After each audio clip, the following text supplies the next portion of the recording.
Lion stuck in a bottle couldn't eat for 5 days. What happened next is unbelievable. The massive form lay motionless beside the dried riverbed, and for a moment, Ranger David Kumalo thought he was looking at a carcass.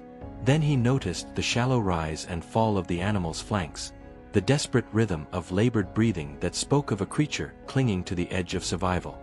A large plastic container, the kind used for industrial chemicals, encased the lion's entire head like a grotesque helmet, its opening pressed tight against his neck where repeated attempts to remove it had worn the fur away to raw, bleeding skin. David approached on foot, leaving his vehicle a safe distance away, each step measured and deliberate across the cracked earth. The lion's condition was immediately apparent. His ribs showed clearly through a golden coat that had lost its luster, and his powerful hindquarters trembled with the weakness that comes from days without food or water. The plastic container bore scratches and dents from the animal's desperate attempts to free himself, evidence of a struggle that had lasted far longer than any creature should have to endure.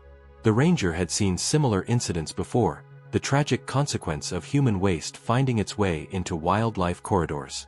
Lions, drawn by the scent of food residue or simply curious about unfamiliar objects, would sometimes force their heads into containers only to discover that their backward-pointing teeth and the shape of their skulls made withdrawal impossible.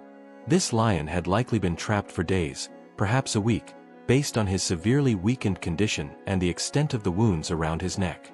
Radio static crackled as David contacted the veterinary response team, his voice deliberately calm despite the urgency of the situation.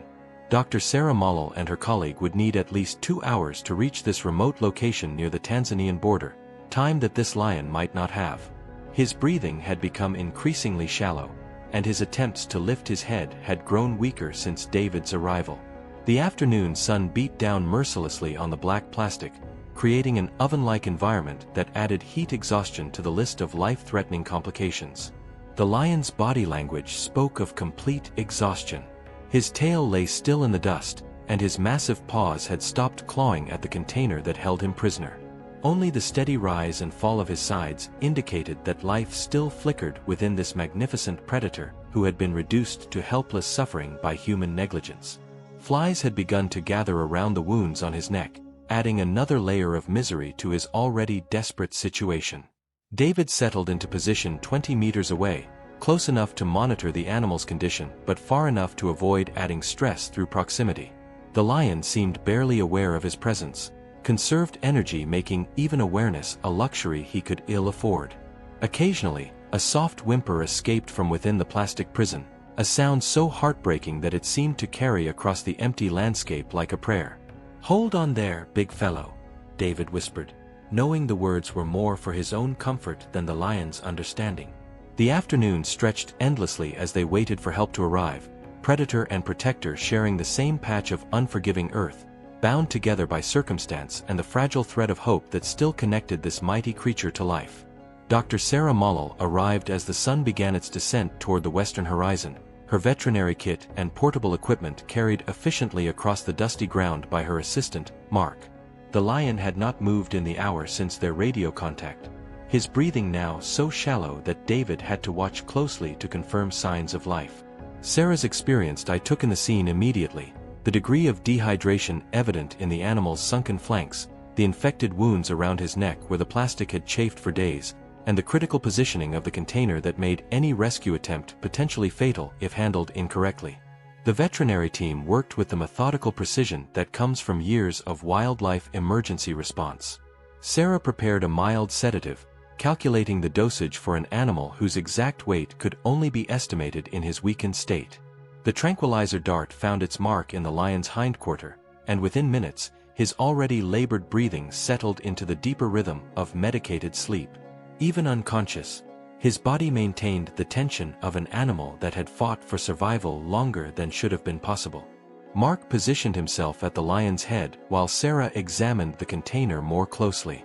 The plastic had warped slightly from heat and the animal's struggles, creating a seal that would require careful cutting to avoid injury to the lion's face and eyes. The industrial-grade material was thick and resistant, designed to withstand years of chemical exposure, never intended to become a death trap for one of Africa's most magnificent predators. Using a specialized cutting tool designed for wildlife rescue operations, Sarah began the delicate process of creating relief cuts in the plastic. Each incision had to be perfectly placed. Too shallow and the container would remain intact, too deep and the blade might puncture the lion's skull or damage his eyes. The work proceeded in millimeters, with frequent pauses to check the animal's vital signs and reposition the cutting angle. Mark maintained gentle pressure on the container to prevent it from shifting as the structural integrity weakened with each cut. 40 minutes passed before Sarah felt confident enough to attempt removal.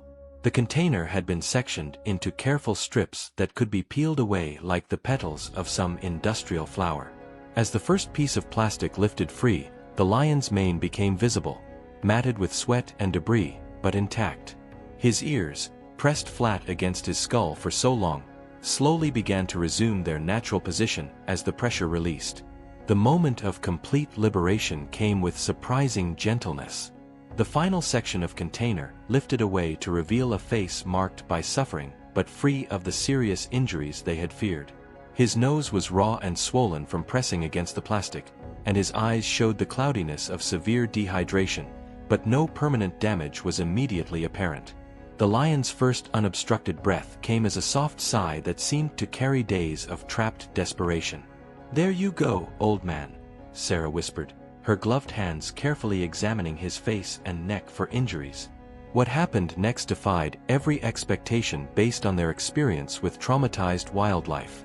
As the sedative began to wear off and consciousness returned, the lion's amber eyes focused on Sarah with something that seemed remarkably close to recognition. When she approached to clean his wounds, he remained completely still, his massive head resting on the ground in a posture of complete trust rather than the defensive alertness typical of wild cats under stress. The gentle giant who had endured unimaginable suffering showed no aggression toward the humans who had freed him, only a profound stillness that spoke of exhaustion, relief, and perhaps something deeper than survival instinct could explain. As Sarah administered fluids through an 4-line, the lion's condition began to stabilize with remarkable speed. The rehydration brought color back to his gums and clarity to his amber eyes, but something in his posture suggested an urgency that went beyond his own recovery. Every few minutes, he would lift his massive head slightly and direct his attention toward a cluster of rocks about 50 meters to the east, making soft vocalizations that seemed more like calls than expressions of distress. David followed the lion's gaze, studying the rocky outcropping with the trained eye of someone who had spent decades reading animal behavior. The terrain appeared unremarkable, scattered boulders and scrub vegetation typical of this semi-arid landscape, but the lion's consistent focus suggested otherwise. When the big cat attempted to rise despite his weakness, Sarah gently restrained him while Mark decided to investigate the area that had captured the animal's attention. The discovery came as 3 small forms emerged from beneath an overhanging rock ledge, moving with the uncertain steps of very young cubs. They were perhaps 8 weeks old, their spotted coats dusty from days spent hiding in their makeshift den. The largest of the 3 made tentative mewing sounds toward the lion, who responded with deep, reassuring rumbles that carried across the distance between them. These were not just any cubs, their facial features and coloring clearly identified them as this lion's offspring. The behavioral pattern suddenly made heartbreaking sense. This male lion had remained near his trapped condition not out of inability to move, but out of an instinctive drive to protect his vulnerable young. Male lions rarely exhibit such devoted parental behavior, typically leaving cub rearing entirely to females, yet here was evidence of paternal sacrifice that defied conventional understanding of lion social structure. He had chosen to stay close to his cubs rather than search for water or food, accepting his own suffering to ensure their safety. Sarah and her team worked quickly to provide nourishment for both father and offspring. The cubs, emboldened by their father's calm acceptance of human presence, approached cautiously as bowls of milk formula were placed near their hiding spot. Their father watched each movement with protective awareness, his strength returning as he witnessed his cubs feeding for the first time in days.